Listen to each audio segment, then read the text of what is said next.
Na po ang excited sa duet ni Beyonce at saka ni Eds.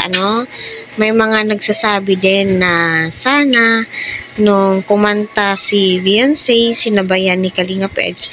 Hindi naman po pwede. Ay, pwede naman po kung gugustuhin ni Eds. Pero si Beyonce naman po yung nagsabi na request song daw po ito ng kanilang mga supporters. So, ito po ay paboritong kinakanta ni Edu sa mga kakulab po niya. Ang pogi ni Edu dito at ang jolly niya.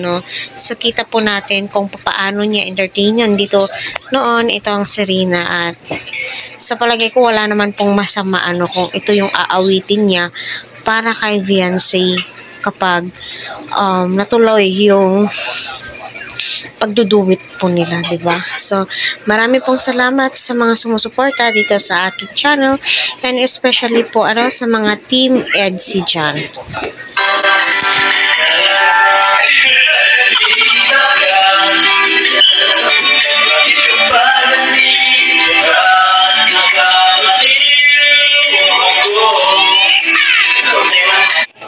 Ayun na, kita naman po natin kung papaano si Kalingap Eds noon. Lalong-lalo na po ngayon.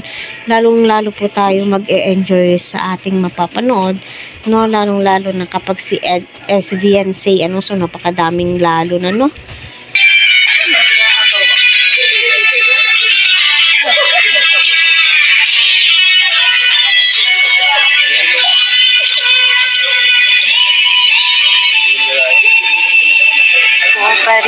Kaya magkakita ka ng higit sa isang So, ayun parang ang lalim ng ibig sabihin ng inawit ni Beyonce na sabihin mong lagi. So, tutuhanan na nga ba ito?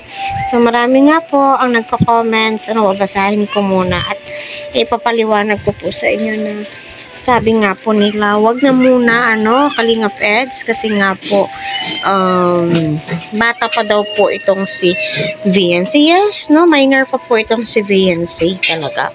So, ang tanging alam lang po natin dito ay pang pag-good vibes po to at Kalingap serye po. Wag po natin bigyan ng kung ano-anong kahulugan. At least tayo nag-e-enjoy habang pinapanood nga po sila.